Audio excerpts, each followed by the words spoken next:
महान सिकंदर भारत आया।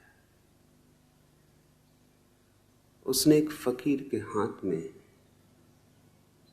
एक चमकती हुई चीज देखी। पूछा, क्या है? वह फकीर बोला, बताऊंगा नहीं, बता नहीं सकूंगा। यह राज बताने का नहीं। लेकिन सिकंदर जिद पे अड़ गया। उसने कहा, हार मैंने माननी जीवन में कभी सीखी नहीं, जान कर रहूंगा। तो फकीर ने कहा, एक बात बता सकता हूं कि तुम्हारी सारी धन दौलत इस छोटी सी चीज के सामने कम वजन की है।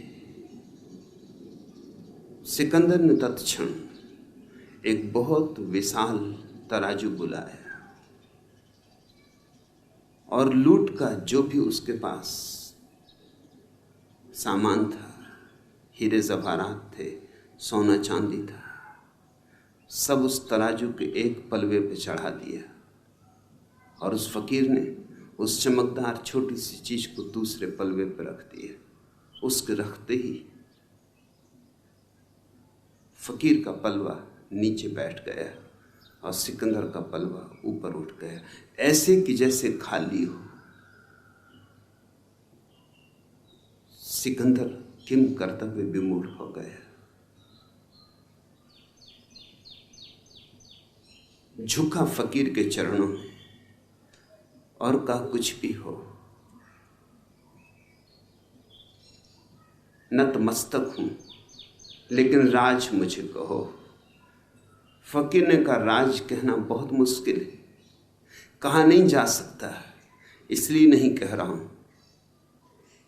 लेकिन तुम झुके हो, इसलिए एक बात और बताया देता हूं।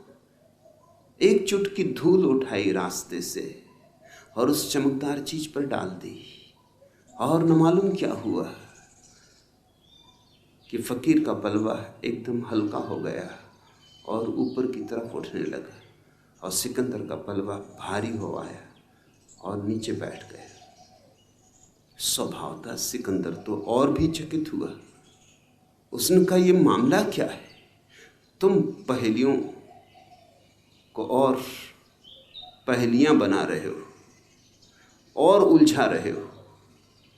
सीधी सादी बात है, कहना हो कह दो, न कहना हो न कहो। उस फकीर ने कहा, अब कह सकता हूं। अब तुम जिज्ञासा से पूछ रहे हो, अब जोर जबरदस्ती नहीं। यह कोई खास चीज नहीं, मनुष्य की आंख है। धूल पड़ जाए 2 कौड़ी की, धूल हट जाए तो इससे बहुमूल्य और कुछ भी नहीं। सारी पृथ्वी का राज्य भी नहीं, सारी धन दौलत फीकी है। संबोधि का अर्थ होता है नरेंद्र, तुम्हारे भीतर की आंख। और कुछ ज्यादा कठिनाई की बात नहीं, थोड़ी सी धूल पड़ी, सपनों की धूल। धूल भी सच नहीं, विचारों की धूल, कल्पनाओं की धूल, कामनाओं की धूल। धूल भी कुछ वास्तविक नहीं, धुआं धुआं है, मगर उस धुएं ने तुम्हारी भीतर की आंख को छिपा लिया। जैसे बादल आ जाएं और सूरज छिप जाए, बादल छट जाएं और सूरज प्रकट हो जाए। बस इतना ही अर्थ है संबोधि का। बादल छट जाएं और सूरज प्रकट हो जाए। तुम सूरज हो, बुद्धत्व तुम्हारा स्वभाव है, मगर खूब तुमने बादल अपने चारों तरफ सजा लिए। न मालूम कैसी कैसी कल्पनाओं के बादल, न मालूम कैसी कैसी कामनाओं के बादल, जिनका कोई मूल्य नहीं, जो कभी पूरे हुए नहीं, जो कभी पूरे होंगे नहीं, मगर तुम उस सब से घिरे हो जो नहीं है और नहीं होगा, और उससे चूक रहे हो जो है और जो सदा है और सदा रहेगा। संबोधि का अर्थ होता है जो है उसमें जीना, जो है उसे देखना, जो है उससे जुड़ जाना। जो नहीं है उस पे पकड़ छोड़ देना। अतीत नहीं है और हम अतीत को पकड़े हुए। बीत गया कल, हम कितना संभाल कर रखे हुए,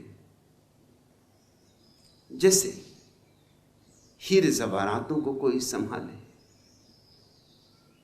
राख है, अंगारा भी नहीं, अब सब बुझ चुका। जैसे कोई लाशों को ढोए, ऐसा हमारा अतीत है। और या फिर हम भविष्य की कामनाओं में उलझे, सेक चिल्ली हैं हम, सोच रहे हैं ऐसा हो, ऐसा हो, ऐसा हो जाए। कितने सपने तुम फैलाते हो, कितने सपनों के जाल बुनते हो, और इन दो चक्कियों के पाटों के बीच जो दोनों नहीं है, अतीत नहीं है, नहीं हो चुका, भविष्य नहीं है, अभी हुआ ही नहीं, इन दो नहीं के बीच जो है वर्तमान का छोटा सा क्षण, वो दबा जा रहा है। इन दो चक्कियों के बीच में तुम्हारा अस्तित्व पिसा जा रहा है।